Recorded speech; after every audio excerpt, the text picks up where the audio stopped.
Good morning, everyone, and welcome to this session from EIT Food's Future Food Conference. We're looking today at innovative solutions to create a sustainable food labelling framework. My name is Andrew Carlin. I'm the Director of Strategic Programs at EIT Food, and shortly I'll be welcoming a panel of guests to give us a range of perspectives on the issue and to engage in discussion with you. Now, your involvement as the audience is vitally important for this. We will have an open Q&A running through the talks, and we'll come to your questions in the second half. But to begin with, we'd like you to help us to understand better your perspectives and your engagement with particularly the PEF methodology. We've set up a little poll at slido.com. using the reference hashtag FutureFood20. Now you can access that on your mobile device, or you can say scan the QR code, or if you have a second window open and are comfortable switching to that, you could also use that. I suspect probably just using your mobile device will be the easiest way of getting on there. So we have a couple of questions for you, just to help us get an understanding of where you guys are coming from as an audience. Just take about 10 seconds or so per question. The first of these, we're interested in the professional background of the audience joining us today, particularly for this session, really just to help us get a little bit of a flavor on where you guys are coming from and what context you're engaging with the PEF methodology. So that's our first question. And we have a follow-up question then, which is really exploring your familiarity with the PEF methodology, the product environmental footprint. Again, really just to help us take the temperature of the level of understanding and the level of engagement. This will be very helpful for our speakers, and also for the Q&A. It'll give us a little more insight in the audience and in the nature of the discussions.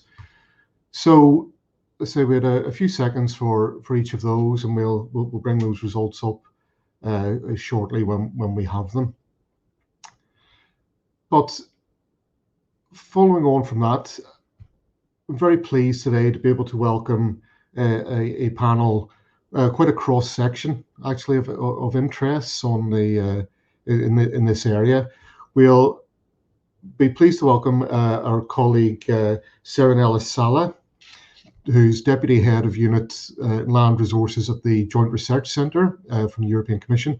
Serenella will be giving us a slightly longer introductory talk into PEF methodology and the state of play with the methodology. So that will set us up for the panel's talks and the Q&A to follow. We're then followed by our colleague Moira Dean, who's a Professor of Consumer Psychology and Food Security at Queen's University Belfast. And following Moira, we'll be joined by John Gilliland, who's Director of Global Agriculture and Sustainability at Devonish Nutrition. Thanks for joining us, John. And then giving us the perspective from the Colruyt Group, we have one of our EIT Food colleagues, Vera Popa, who's Sustainability Strategist with Colruyt. Welcome, Vera.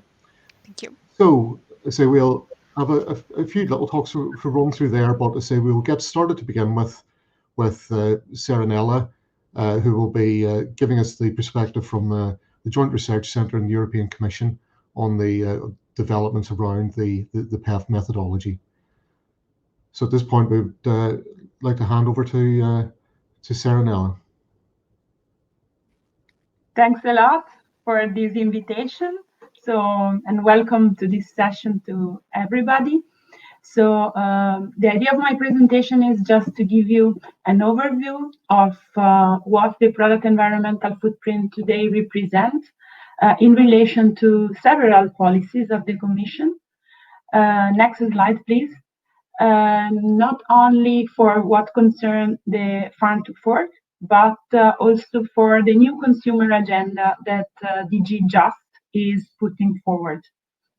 The PEF, the Product and Organization Environmental Footprint, has been developed since 2013 within the Single Market for Green Product initiative.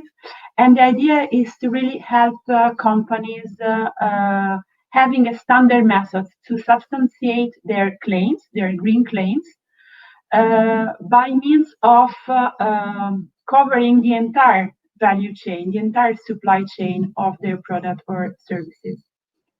Is based on an ISO standard, but actually all the effort that also the Joint Research Center put into the PEF methodologies over time was really to define key methodological options for modeling product system, improving the requirements in terms of data quality, and enabling an evaluation that is respecting a number of features of the method.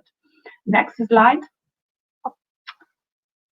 Indeed, the main goal is to be able to overcome any possible greenwashing, to avoid trade-offs, so to help highlighting which life cycle stage of a product is the one carrying the most of the impacts, but also among different environmental impacts, which is the one that should be considered among those that are more important, and so those where the innovation need is the highest. Has been tested between 2013 and 18 in a pilot phase. Now we are in another phase of testing, which is called transition phase. But at the time of the initial test, there were more than 250 leading stakeholders contributing to that, and more than 2,000 stakeholders following very closely the process. There are a number of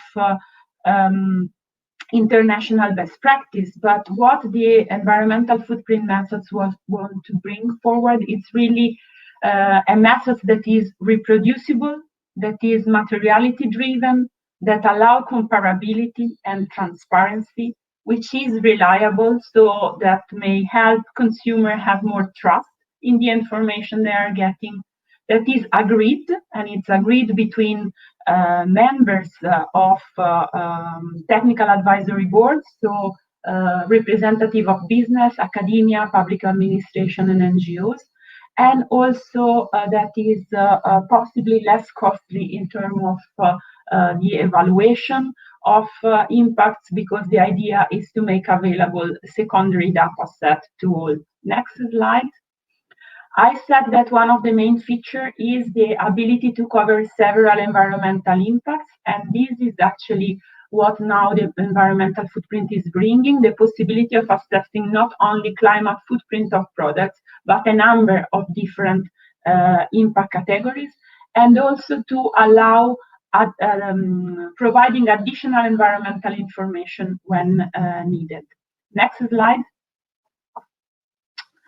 During the pilot phase, there were several food products for which product category rules have been identified: beer, dairy, olive oil, packed water, pasta, and wine. And now in the transition phase, there is another pilot, let's say, focusing on marine fish, both from wild caught and from aquaculture. But there was also an organizational footprint category rules that was related to the retail sector. So the method can be applied also to service, and this means to a number of different products in a portfolio. Next slide. If we go into the detail of what today the environmental footprint method is covering, there is a very detailed guide for what concerns the agricultural modeling, covering several aspects. The multiple functionality, for example, there are specificity related to the crop, the region, and the climate data needed to build the information and the modeling for these products. There are averaging rules for multiple farms, for example, or for multiple years, as well as indication on how to model pesticide, fertilizer, heavy metals, and so on and so forth. Despite the effort on developing all these modeling rules and requirements, it's clear that the agricultural system is by far much more complex than any other production system. Next slide.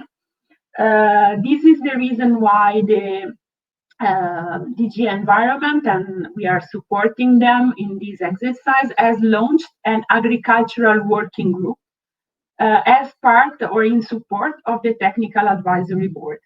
The idea is to unveil which are still key issues, key open issues for what concern agricultural models, to be able to provide a recommendation for the Commission to be presented and discussed at the Technical Advisory Board. The provision of this group will apply just at the end of the transition, so at the end of 2022.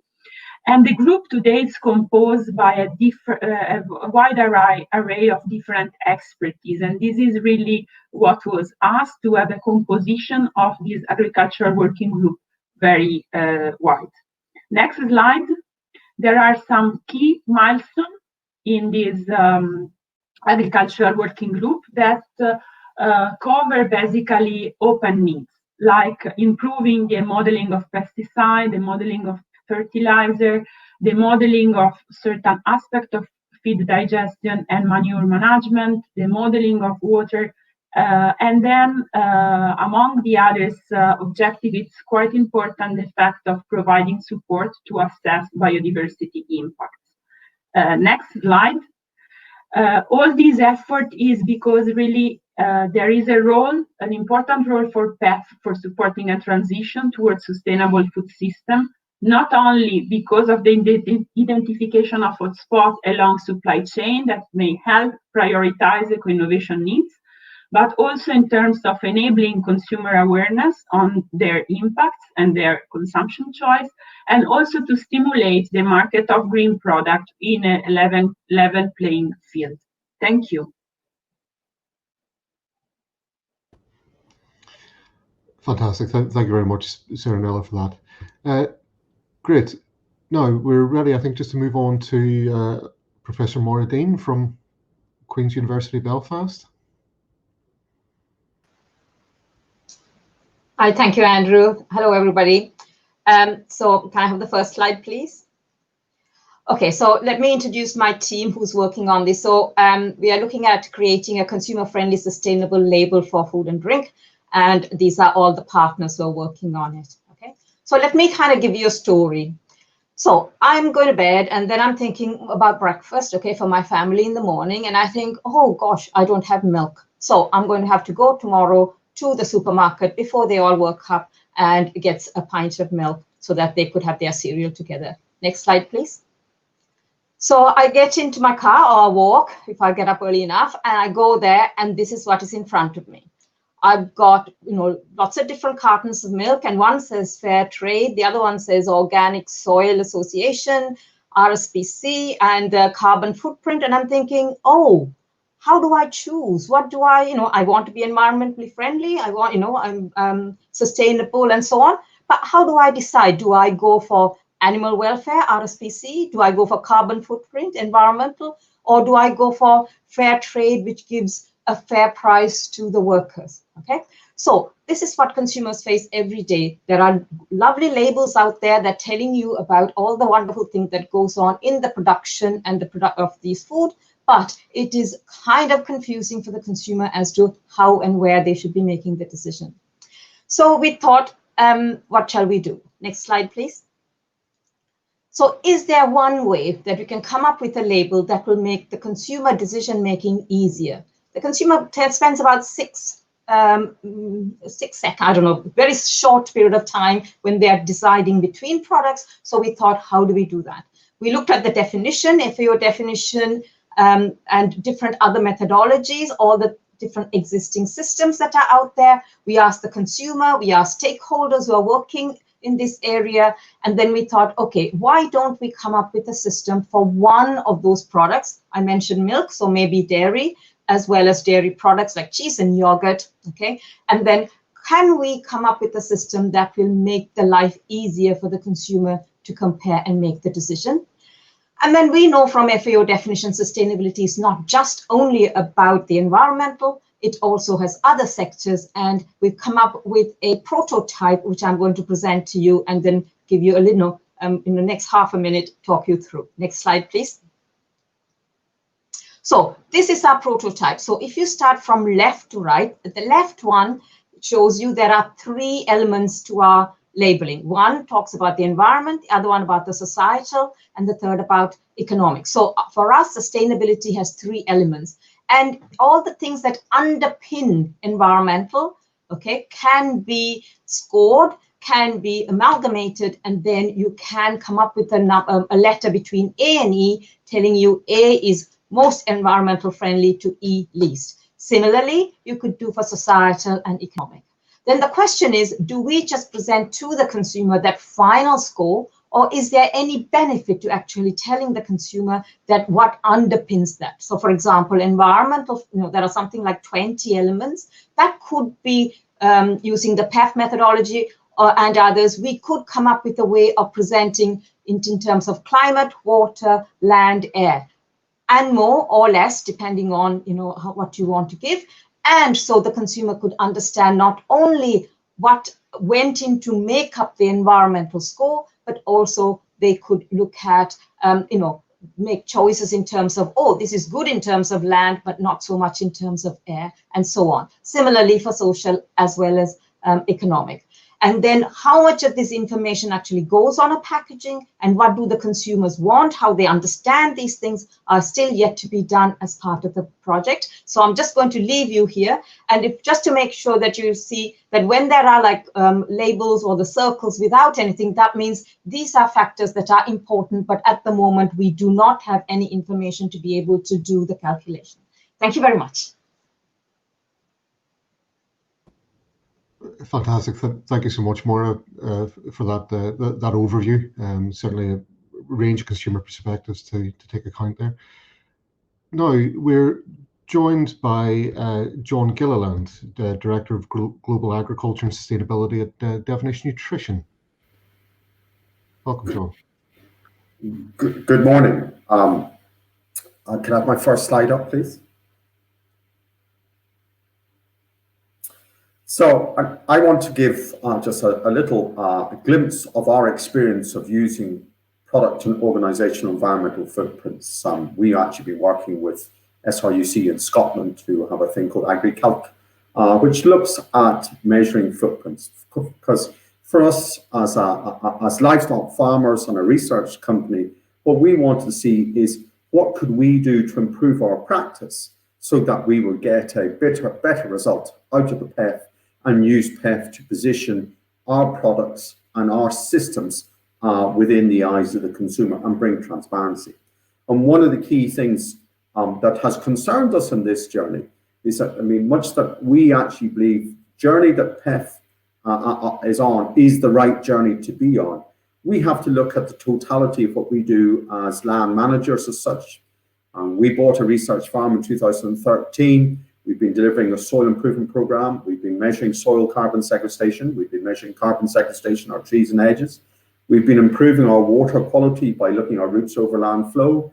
We've been improving our biodiversity by managing our herd of wild red deer and managing our woodlands, while at the same time looking at our cultural heritage. We are a UNESCO World Heritage Site.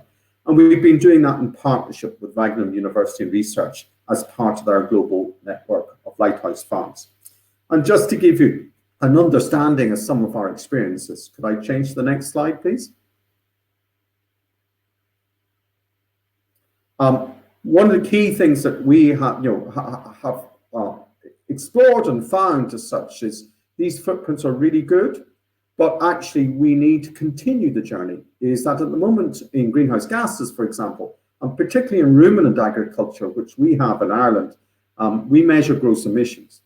Yet on our farm, we've now worked out our net emissions. So we've worked out our gross emissions, our gross sequestration. We've now got net emissions.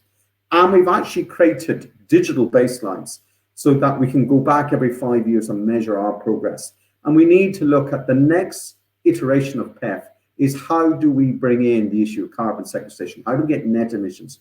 How do we get this? Certainly for us on our farm at 2 livestock units per hectare, we're currently displacing 56% of all our greenhouse gases. And we would love to see PEF continuing on this journey to look at the next iteration. Next slide, please. And when we also look at this, one of the questions we're very concerned in the case of the journey of PEF is not to disconnect the whole issue about not only improving our environmental health, but improving our human health simultaneously. And for us, one of the questions we've now stumbled across is actually what are the right metrics? Because if you actually look at greenhouse gas footprint per 100 grams of output, you find that yes, plant-based foods come out the best, but they don't necessarily have that full suite of nutritional density and diversity. If you look at greenhouse gas footprint per 100 calories, ironically, boiled sweets come out the best. And that's the last thing we want to do, is get everyone to chase there. And we're just exploring now, should we actually be looking at a metric around the greenhouse gas footprint per nutrient density of the main key micronutrients, so that we can deliver on improving environmental health and human health and do it simultaneously. Next slide, please. And really the last message I want to leave, and this was, I had the privilege 3 weeks ago speaking at Forum for the Future of Agriculture 2020, and I was astonished to see that WWF in Europe tweeted a quote from me, is we want to have total transparency. And that's our aim of the journey that Devonish is on and our customers are on, is how do we bring total transparency to the consumer? And they just posed the question. I think it's really valid, and it was really good listening to Sabine earlier on from DG Sante. Is does more info help make better decisions? And do people read the labels? And I think not only do we as producers have to get our house in order, we need to find a bright way. And I really enjoyed listening to Maura's brief a moment ago. Is how do we make transparency apparent to consumers, and how do we encourage them to read the label or go to a QR code and actually learn more about the journey their food has been on to both improve the environment and to improve the health of them as consumers. Thank you.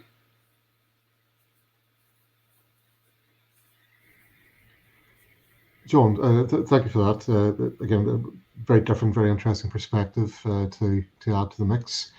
And finally, bringing yet another perspective from the retail side, we have our colleague Virla Papa from Colruyt Group. Good morning. Can I have my presentation, please? Thank you. So next slide.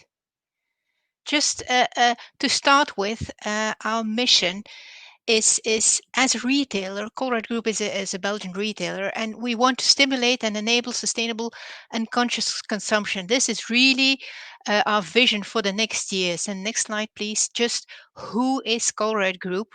Next slide, please. We're both into food and non-food, in the food and non-food business, in the food service business, and also in delivering fuels and electricity. So we have a very broad portfolio, so to say. Next slide, please. Based in Belgium and in a part in France. We have more than 500 own stores, but we cater also to 500 other stores. And besides that, we invest a lot in education, also in electricity, green electricity consumption for ourselves, but also to B2B and B2C. And we have some strict objectives regarding CO2 emissions. Next slide, please. And as was already said, we are in the middle. As a retailer, we have in the supply chain, we have a position in the middle, but we see that we have to tackle the whole supply chain and not only look at the middle. We can do a lot upstream and downstream, and this is what is all about, the PEF and the OEF. Next slide, please. And especially there is the PEF, product environmental footprint, but also the OEF. And Colruyt was one of the players, the retail players, who were in this journey from 2013 to 2017, and also drawing up the sector rules. And what I really want to share is the learnings we had from our from the organization environmental footprint. That is that for on average 45% of the impact is in the production phase, 45% in the use phase, only 10% or less even than 10% in at the retailer. But obviously we have to do our job as a retailer, but we can have impact as well upstream and downstream. And upstream, this is agriculture is definitely an important one. Downstream, obviously, we have something to do with consumers, with our clients, and we have an important role to play there. Next slide, please.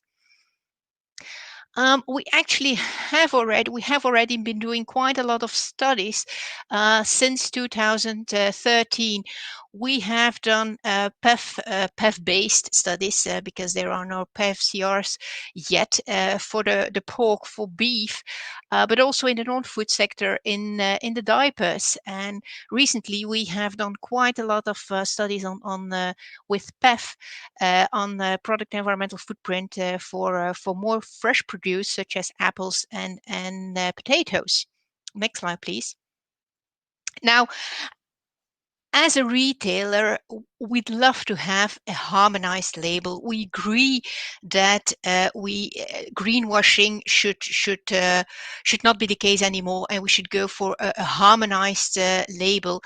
And product environmental footprinting, organization environmental footprinting could be just the right methodology for that. There has been put a lot of efforts in drawing up that methodology, but what we need as a retailer, we have such a big assortment, is really comparability, and not only within a category but across categories.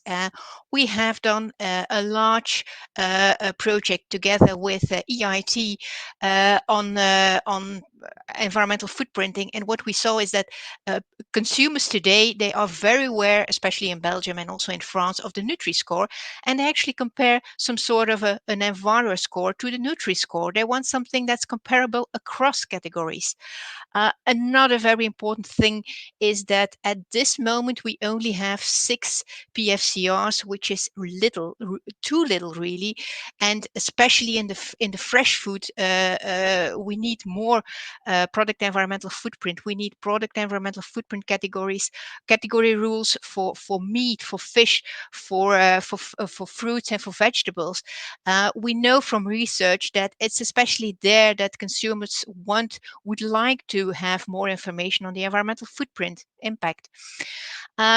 For that, we need also qualitative up-to-date systems. We have been doing studies with products recently, and one of the very difficult things is gathering primary data.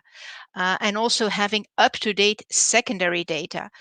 We need for this common platforms, and we need verifiable methodologies, schemes for verification. And last but not least, this is my last point to be made, but an important one, especially from the retailer side, is that we want our consumers to understand a label, to accept it, and also to use it. And it should be very simple. We know that they have 4 seconds when they're in front of the shelf.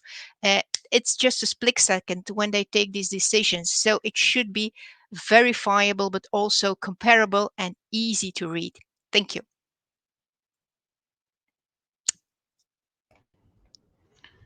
Veerle, thank you so much for that, and thanks to all the panel speakers. Just before we step into the Q&A, we're just going to have a quick look at the Slido poll results. So, as I say, we were looking at the background of our audience, and also kind of awareness of the PEF methodology. So if we have the questions, I'm not sure if we've got the poll results.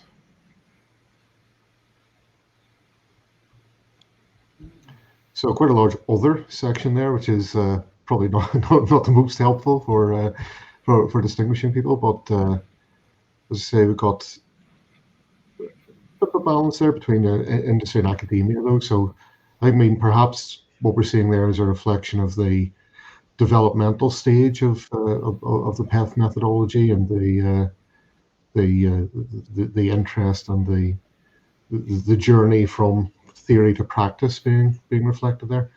Could we see the results from the next question as well, please? So again, decent level of awareness, but yeah, so less hands-on experience, I guess, and certainly some issues perhaps with overall awareness, actually, which is interesting. Okay, yeah, so I think that's telling us some insights about kind of perhaps the reach PEF has had in the psychology, if not the business of food. Yeah, I'd like to start with a general question, and perhaps start with yourself, Serenella. Thinking about the PEF methodology, obviously, it's been through quite an extended pilot phase, been a lot of in-depth work there. Do we feel that it's ready yet to move into implementation, or is there more development work to do, or how does it become stronger moving towards implementation, do you think? I quote the other speaker, John, on the concept of the journey and not the end, because I think agricultural system and food system is so complex that we have to think about something that should improve more and more over time. Now, the real question today is, if we want to start tackling certain issues related to the environmental sustainability of food, I believe at the moment we don't have anything better. So the effort that was put there is such that we can have a method that is already highlighting certain spots, is already able to address certain issues. Of course, now the real challenge is to be able to have open eyes, listening mode, to understand everything that can enrich and could make the method even better in discriminating the environmental profile of products. I think the presentation of John was very clear. He mentioned in his example a number of agroecological measures. Those agroecological measures, for example, are very relevant. Not all are properly modeled at the moment, but again, this is something really on which we have to work together, not just the Commission on the methods, but also the stakeholder in highlighting where the discriminating power of the model should improve. Thanks, Serenella. John, perhaps if I could bring you in there, as Serenella said, you touched on the kind of the realities of working with this, and you've already highlighted improvement areas and developmental issues and challenges and opportunities.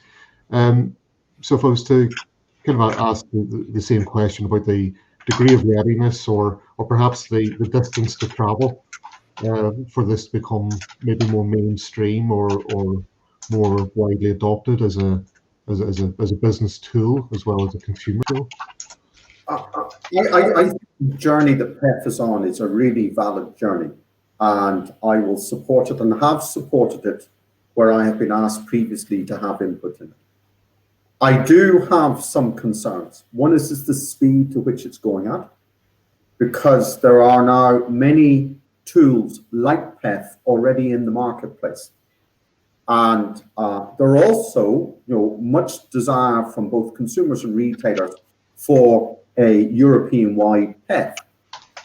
And for myself as a primary producer, I would like to position my product as environmentally benign as possible. So I want a PEF as well, because I want to use it to validate the journey of change that I and our customers are going on to put our house in order. So the journey is really important. My issue is now speed. And also too, I do have a concern of PEF at the moment has been pulled on a product side, but on our farm, we don't just produce one enterprise. We produce many enterprises. And in fact, sustainable farming is about having a collection of enterprises that are synergistic to each other. Some will be plant-based, some will be animal-based. You use animal manures to fertilize plant-based production as such. And so for us, we have looked at a net business approach, because it's really hard to divide up what is allocated to dairy, what is allocated to beef, what is allocated to vegetables. What I can do is give you my business accounts. And so I think there has to be a degree of realism that in farmers rising to the challenge of PEF, which we should do, PEF also needs to recognize that we have to deliver multiple enterprises and also multiple public goods. And that is why I'm just a little bit worried that PEF has been left behind. The calculator we currently use, created by SRUC in Scotland, acts both at an enterprise level and at a farm business level. So it can give us two outputs, which we can use, one then to help us on our enterprise PEF, but also can help me deliver net zero by 2040, which I must do to the national infantry of the country I farm in. Okay, so they want to know my business output. So we absolutely need this journey. We need to be careful that we're not left behind. And I am very supportive of the journey it's been on. I just would encourage, I would love to have further engagements, because we've been in this field for 7 years. And certainly we would love to have more input in, and also encourage a bit more speed, because the marketplace wants this today. The industry wants this today, because the industry want to rise to the challenge of proving to policymakers and consumers we can put our house in order. Yeah, thanks, John.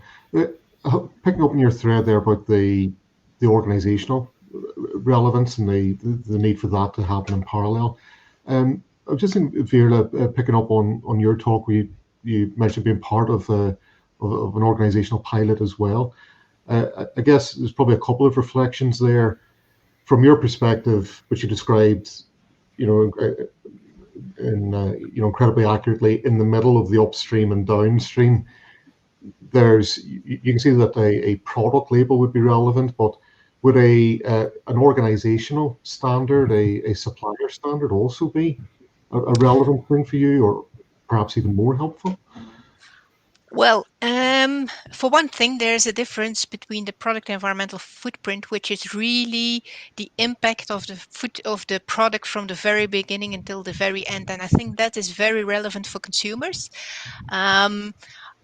Obviously, the organizational environmental footprint is another one which is important to get the house in order, and it's also our task. So we look at basically, what do we have to do as a retailer? What is our impact? And we see that the biggest impact of our activities are actually are the product portfolio we sell. So that's the most important impact. But there's also the heating and the cooling. So we have to do things there as well in the heating and the cooling. But apart from that, we have to look at the supplies, the value chain of our products, because that's where the biggest impact is. It's in the product portfolio we sell. So this is why I was showing these percentages, 45, 45, 10, is to show that the biggest impact is there. So it makes sense to use a product environmental footprint, but also the organizational environmental footprint, obviously. And I think for big producers, it makes sense to do that, because then you will see the big difference. I'm a bit afraid that in some products, because we use multiple farmers, you will not really see in the end product the difference of you will not be able to valorize all the efforts that one farmer is doing. You can do that by the organizational environmental footprint. So those two are complementary, really. Interesting. It's yeah, very interesting to get your perspective on that. But if I just follow through on the PEF methodology and the consumer perspective on that, I'd like to come to Maura to ask around thinking about the indicators that are used, and there's the risk of being seen to prioritize sustainability indicators over social indicators or health indicators.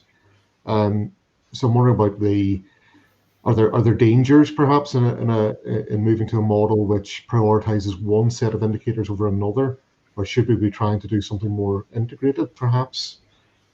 Thanks, Andrew. It's a very interesting question because for us, environmental is only one of the sustainability indicators. We call societal indicators things that are in terms of nutritional quality, as well as worker, environmental indicators, which in terms of what it pays for the farmer, whether it's a 0-hour contract. All these things are important because if we just look at the environmental indicators, which is wonderful, and if we get that in order, but are we getting environmental neutral at the cost of the farmer not being able to make a profit or to be able to sustainable in terms of he can't, be farmer anymore? Also, at the cost of that, the food that we are producing is of very low nutritional quality. So therefore, I am truly for, and consumers are truly for sustainability. But at the moment, sustainability has lots of multiple indicators, and we only talk about the environment. We talk about either carbon, or we talk about ammonia, or we talk about water, and so on. And I'm not underplaying the importance of any of those. But at the consumer, if you champion one now, and down the line, 5 years later, you say, but by the way, okay, it may be good for the environment, but it's bad for nutrition, then you're confusing the matter. You're just passing the buck down the line. So I think if we are having this conversation, we should have this conversation now. When we are talking about the environment, we should also talk about these other factors. And then I think, as Bill pointed out, 6 minutes or less, 6 seconds or less, people make decisions. So we need to have one label, and people make 2 decisions within product, right? So if you're going to have milk, you have different milks from different companies. Or if you don't want to buy milk from cow, you want to buy milk from other, plant-based one, you should be able to do that comparison. So that should be the same label on all of those. And then the other thing is, that also will make the consumer's life easier. Because if you want to swap and you have a look and say, okay, this is better for the environment, but maybe not so good for nutrition, then it's up to the consumer to decide whether they want to go that way. I don't know whether I answered your question, Andrew, but these are debates that we need to have. Yeah, I mean, absolutely. A couple of the other speakers touched on this as well, that balance and being mindful of the change that we're looking to happen in the system. We can't lose sight of that. It does bring me on to a question which I was, again, slightly implied by some of what John was talking about as well. Is I keep thinking about like ownership of the methodology or the evolution of the methodology, and this comes to trust as well, and transparency. Maura, thinking about if this or a similar methodology is to become mainstream, who's the appropriate custodian of that? Who's the kind of the guarantor of independence? Who is it that ascribes the weighting or makes sure the system isn't being gamed in some way? I think that's a very important question. I think trust, as you know, once lost is much harder to gain. And also there are some, so it has to be an independent accreditation kind of system, because, I know, because I work with the farmers, I work with industry, I know how hard they are working towards getting a system that is sustainable. But there is always self-interest. If self-interest is perceived, even if it's real or not, if it's perceived, then that makes it a problem. So that has to be, so that's the one thing. But also, I think, I don't know, John alluded to before, we also need a debate in terms of, when we talk about nutrition at the moment, how we measure nutrition. Is that the right way to measure? Because, there are micronutrient profiling. At the moment, we only talk about salt and sugar, the Nutri-Score and so on. But is that the right one? Should we look at other score, other nutrients that should come in as well? So there are trust is an important part. Transparency in terms of QR code is a new system that we can use, because not everybody wants to see everything on the label.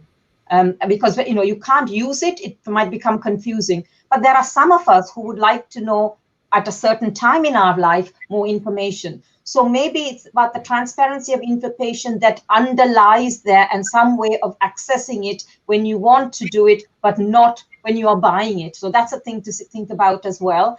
And you could have layers. You could have layers of what was that score made out of, how was it made out of, and what the transparency conveys to people is an insurance certificate. We've done work on this. People don't really mind. They might not read it when they are there, but they know. It's like our insurance certificates. How many of us read point to point everything? But we get car insurance, we get house insurance, because we know when there's a disaster or something, we can go and check. Yeah. So, I'll leave it there. But thanks, Maura. John, you wanted to come in there.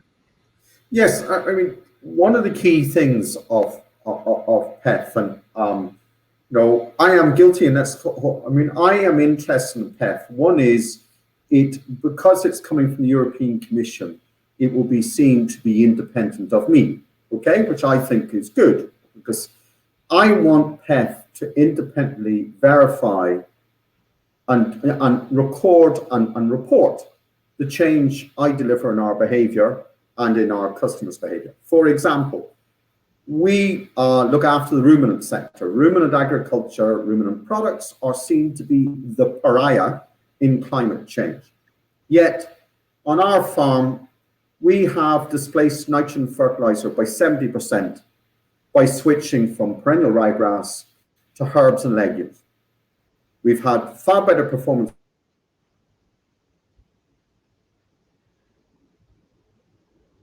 from.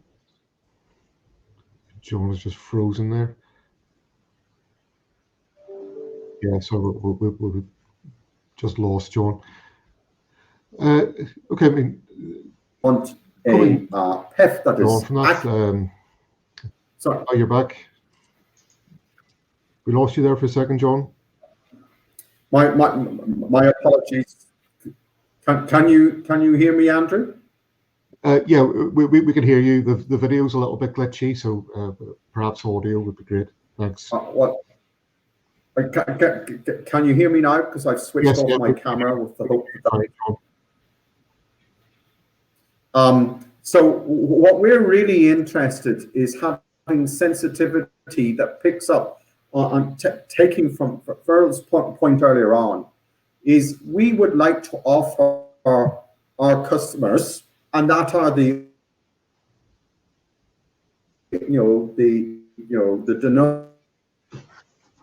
to actually show your customers. So we want out of PEF is that sensitivity that picks up our behavioral change, our positive behavioral change, in a way that you have confidence that you can use that in how you engage with your consumers. So for us, we want it independent, we want it verified, but we want it sensitive enough to pick up positive behavioral change that you can then embrace and take that forward to customers. Great. Yeah, very valid points. I'm just looking here at some of the questions coming in from the floor, and please do keep your questions coming so we can bring them to the panel. John, you mentioned there the role of the Commission and the independent nature of that being very important. We have a question from Mara Kazaku, who's the Sustainable Development Specialist with WWF in Romania, asking around, I mean, broadly, it's around the fit with other certification efforts. She mentioned specifically the EU Eco Label. And perhaps as a question, I could start with yourself, Serenella, thinking about the opportunities or perhaps the challenges of integrating new methods that we're developing with existing standards to create something more meaningful. And I know something more of this is something you picked up on in your presentation with multiple labels highlighting different aspects. Do you have any thoughts on that, Serenella, as to the how difficult a task that is, or what work when you're developing these things from the Commission perspective, the how you approach kind of the joining up of existing standards? Yes, actually, can you hear me? Yep. Yeah, because I have a terrible echo. Okay. Actually, in the Circular Economy Action Plan, there is a provision for harmonization of product policy tools and methods. And these include the possibility of exploring synergies or integration between the product environmental footprint and the EU label. Just to give you an example, today in the eco label we have a process for identification of hotspots that, if we integrate with the PEF study, may lead to a more systematic identification of spots across different products. There are, of course, open questions because the eco label today is not covering food products. We have in Europe other system of certifying products, for example, for what concerns the organic. And that again is another area where we have to search for synergies and integration. Because we all know that there are potential conflictual messages between certain organic production and the overall resource intensity per unit of product.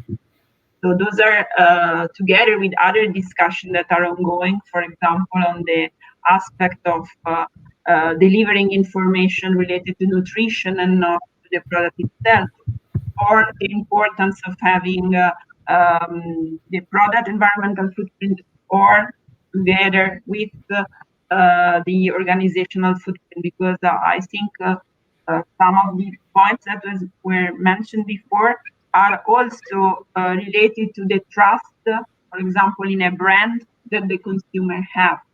So, for example, you may say if you have a brand which is having an organizational environmental footprint, they may deliver multiple products, still they are somehow evaluating their own system in a systematic manner. So I think all these are really open questions we are also confronted with. Good, thanks, Serenella. And Fiona, if I could come to you from the thinking from the retail perspective and the consumer facing, obviously the front of pack real estate is incredible. Every centimeter, millimeter is kind of fought over and hugely important. I'm just wondering, how many labels or scores is too many for a retailer to buy? So think about, is a less precise but slightly more integrated labeling system, more attractive from the retailer perspective, or would you prefer that degree of subtlety that you might get from applying different labels? Well, it is true that some packagings are very small. Looking at, for example, small boxes, how many labels do you get on them? And it is true that besides what we have today, and as a retailer on our private label, we apply everywhere on our Boni brand, the Nutri-Score, which is already a score that is very well known in Belgium, in France, and Germany on the nutrition quality of products. We'd love to use something similar for PEF based or on the environmental footprint. And there are many labels around that maybe should not go front of pack, but perhaps rather back of pack, and keep those that are key on the key messages, and that is the ecological, the animal welfare, social, and nutrition quality. Keep those, for example, front of pack, and put other info back of pack. That could be a solution. On ecology, on environmental, there are 240 labels around today in Europe that are being used, and some of them we use them as well. So it is true that you cannot put 10 labels front of pack. That's simply impossible. And I think we should stick to 4 indicators on those 4 very important themes, and perhaps put other info back of pack, and or more behind the QR code. So keep it simple. This was really already what I said at the beginning. Keep it simple for consumers. They want to know this information. Not everybody is highly interested in the environmental impact, but they can be interested in the nutrition quality, or in the social impact, or in the animal welfare.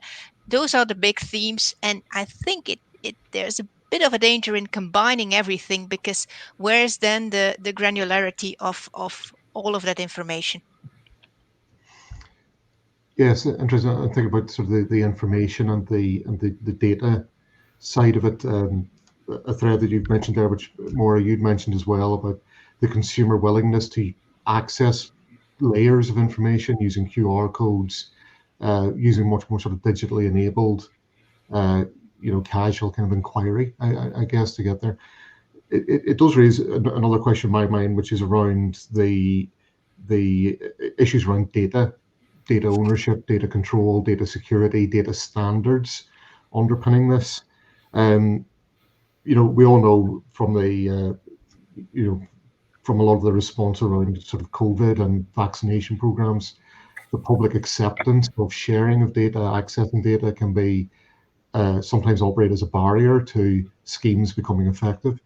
So, Maura, I just want to, from your perspective, with your consumer insights, do we feel there's any potential sort of barrier or drag effect if we move too much information into the digital realm, where we're expecting people to interact with data and reveal something about themselves, perhaps, versus front of pack, where it's a much more trusted, perhaps, method of communication? I think the way we use front of pack, I think, as Rila said, how we use front of pack is very different from how we use either back of pack or what information that underlies. Because if you're going to make a decision when you're shopping, you need something that is very quick for you to make the decision. But if you're going to find out anything more about it, we, at the moment, unless you go to the library and get a printed material, we have to access the computer in some sort of way. Do you know what I mean? I mean, we Google stuff, and once you Google stuff or somewhere else, you do have a footprint on there. Somebody can collect the data, underlying data. So the fact that we have a QR code and you have to somehow go and access it via the internet is no different from you Googling. Or using a different platform to get the access the information. So I don't know, because I don't think that we are having that debate, or we haven't asked. We are just at the moment finding out if you have this label which has got, let's say, 3 scores. Do you want it? Do you like it? That's where the stage is at. The research is at the moment. So we haven't got to that. Would you trust it? Will you use it? That's where we are at. But I think the question about privacy, individual freedom, and accessing our data when you interact with, that is a conversation we need to be had at a later stage, maybe. But from talking from the top of my head perspective, I would say it's no different from me accessing information online to find any information. Good. Thanks, Maura. And John, if I could come to you. Obviously, for a system like that to work, you need quite a lot of data sharing and data transparency for producers from suppliers. Do you see any issues around producers, growers, farmers actually being willing to put information into some sort of trusted domain where the things like the QR approach and the data transparency can be really achieved? Yes, I do. Farmers are skeptical of giving their own personal data over. They feel it's big brother bearing down on them and will use it to beat them with at some stage. But the way around that is actually when farmers actually see a key benefit out of it. So in our case, we are happy to share our data because we're on a positive journey, and we would like consumers to know that. We would like regulators to know that. We would like the NGO community to know that. So I think it's very important when you're asking farmers to participate in it, is that they understand actually why this is happening, and you empower them to do it because it's the right thing to do. And so how you approach farmers is really critical. And if this discussion takes place outside the farming community and then is imposed on them, surprise, surprise, you'll get a negative reaction. While if it's something that comes up from the ground up, from farmers up, and they can see a reason, actually, I have dramatically changed my environmental footprint. PEF will work for me because it validates what I've done independently, gives credibility.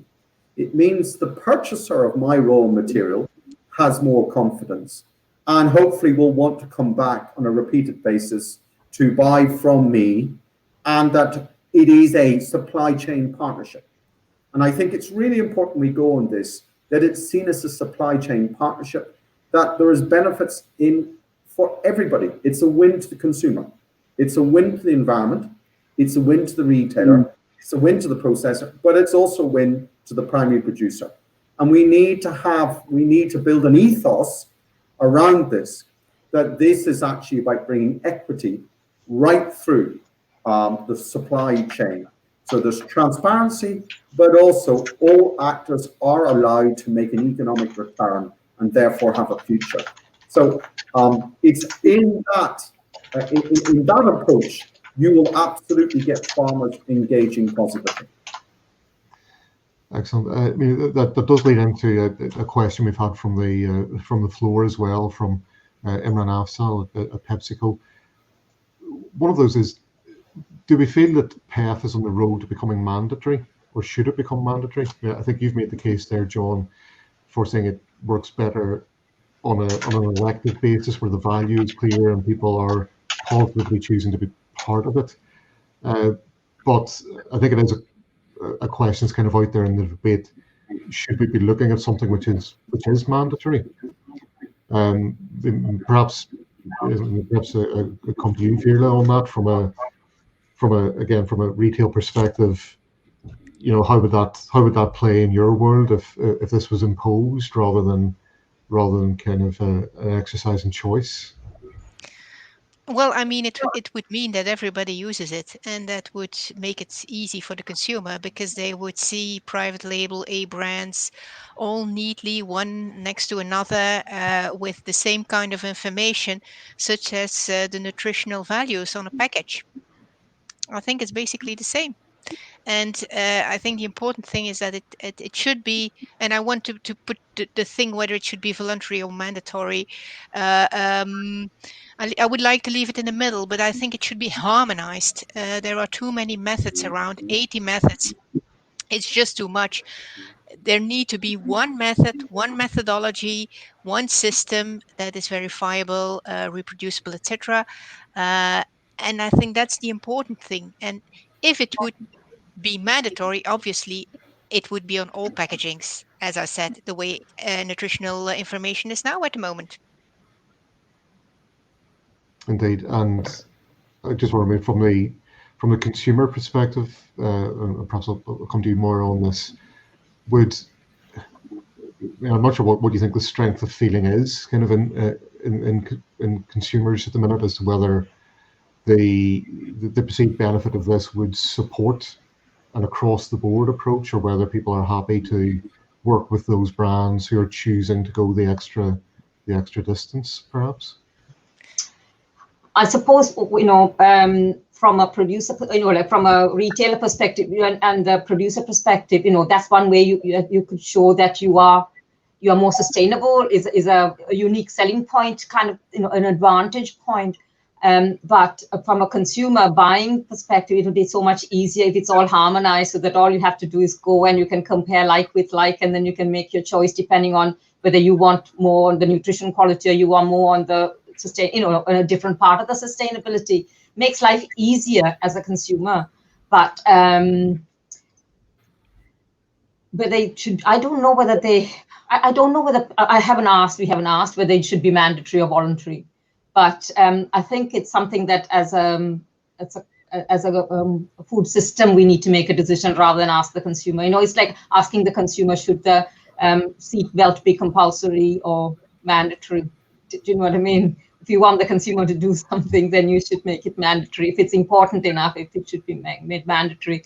But that means there are consequences for the producers, so we need to consider that part as well.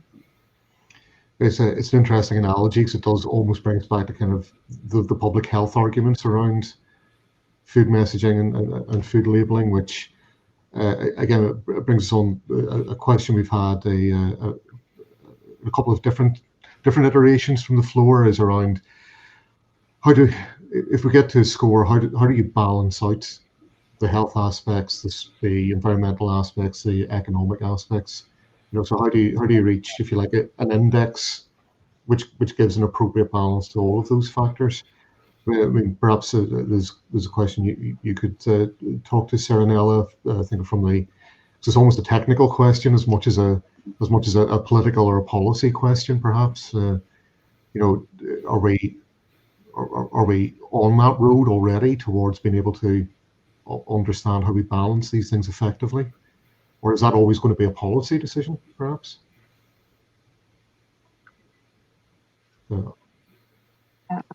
Yes, actually, okay, there are methods to be able to produce a weighting scheme. But personally, I think the weighting may have sense among environmental dimensions that are very broad. They cover aspects that are very technical, and so for the consumer, not so immediate. Whereas in the example that Moira made, having information on social and on environmental or on health, I think then the implicit weighting is actually the consumer choice. Because I can, I mean, even without a Nutri-Score, a consumer today can recognize junk food and still buying it. So I can have interest in one of the dimensions and then take my own decision anyway. So I'm not sure that then having a unique score for sustainability will be the solution. I would rather keep that open. Also because I think all these labeling, not only what can be a label based on PEF, but also other, are actually touching an important societal challenge. Basically, we are talking about education much more than assessment. I think that now, in the countries in which, for example, the Nutri-Score has been more widely used, it's a path in which people are starting understanding when they are making a choice what is behind the Nutri-Score, why that is important. So now today we don't have this similar wide application of environmental information, but again, for me, it's much more to raise understanding, and this is very much more on the education. Education, I put it in brackets, rather than the assessment per se, that is for sure important, but it's not enough. It's really a generation of consumers that should evolve. Great, thanks. I'll come to John and then Moira on this. Just a quick comment, Andrew. I mean, for us, we feel that we have to deliver both simultaneously. For us, we have to reduce our environmental footprint, and we need to produce more nutritious food. And it needs to be done simultaneously. And it's very important when we have these dialogues, we don't talk in silos, that we talk at the collective. Is that when I look at my children and my grandchildren, actually the reason I do what I do is I want to make the world a better place. I want them to be healthier in an environment that is less damaged. And so I think the clear message from all of us is we need to do both, and we need to do it simultaneously. Indeed, yep, important message there. Moira. Just a couple of observations, really. Yes, labeling has two. Labeling is telling people so that they have a choice, but labeling is also educating people in the sense as what is available and what. So we need to be proactive. We also need to be leaders. We can't just wait and say, oh, consumer wants that, and therefore we are going to do what the consumer wants. It is about leading, because as consumers, we don't understand how our food is made. I mean, we have lost that connection. So one of the jobs of the label is how you are communicating how the food is made and the different possibilities. So, and I think we shouldn't forget that function. But the other, just to bring it the other area, John mentioned before about the organizational level, you know, like whether a farm level kind of thing, because we're talking about products that we buy in supermarkets. What about when we go and eat in restaurants and so on? We have had this conversation with EIT partners who are producing food for, you know, like hospitals or restaurants and so on. How do we as a consumer make that decision about whether we should eat, you know, and so on? So maybe having those two parallel labeling system, one product related and one organizational related, might help that that kind of industry as well. The you know, the industry where you can't make decisions on each, you know, like a product, but more on a dish level, saying I am buying all my stuff from, you know, sustainable producers or something like that. It's just an observation. David, yeah, a very valid point, and I mean, perhaps that's a debate for another day as to how the out-of-home eating market works in this. 'Cause I think there's very particular issues there, and obviously ingredient and content and nutritional visibility is, you know, works entirely differently in that environment. Guys, we're coming to the end of the session here. I've just want to pick up on a final question. One which has come from the floor from Anna Mara Martin regarding how do we ensure the cost of labels doesn't sit with producers. I'd like to twist that question a little bit and ask, can producers and other actors in the system afford not to engage with this? Speaks perhaps to your point on collective responsibility, John, that it happens all the way along the line. So actually, how does the cost of good practice sort of become apportioned, or do you see any issues with everyone sharing the cost here? I mean, perhaps I'll sort of you, Veerle, being in that middle of the upstream downstream position, you probably live that more than others, perhaps. It's true, and I think we shouldn't forget also that in the end the label is about improving, and we all have our efforts to do there. It's the end consumer and also upstream. So I think when we have these A to E or 1 to 4 or whatever it is, it's a bit like the electric supplies, where we saw that once the system comes into action, actually what you see is that producers will improve because they simply do not want D or E labeling. And we see the same thing happening with the Nutri-Score. I think these labeling systems are extremely strong methods of improving products in general, and not only inform the consumer but also improve them, reduce footprint in general. So I think this is what labeling is all about. It's not only informing, it's also reducing footprint and improving nutritional values. And there are methods to actually, as a retailer, to encourage consumers to buy the more sustainable or more nutritional products with a better nutritional quality. And in that way, the market will sort of reform itself. And obviously, there are taxations or incentives also, but this is something for governments. I cannot comment on that. Veerle, thank you so much. I think it was a great recap of the importance of labeling and the system change that happens. At this stage, I would like to thank all of our panel members for participating today. Been some really insightful contributions, really interesting issues, and we can see a very strong debate from the floor and the audience as well. So, Moira, Serenella, John, Veerle, thank you so much for your time today and joining us and contributing. At this stage, this is not the end of the session for today. We have Dr. Volker Heinz from the German Institute of Food Technologies is just about to start delivering some closing remarks back on the main stage. So at this stage, I'd like to, again, extend our thanks to our panel, thanks to the audience, and we'd also like to invite you to join us over on the main stage for the final messages from Dr. Volker Heinz. So thank you, everyone. Thank you. Bye-bye. Bye.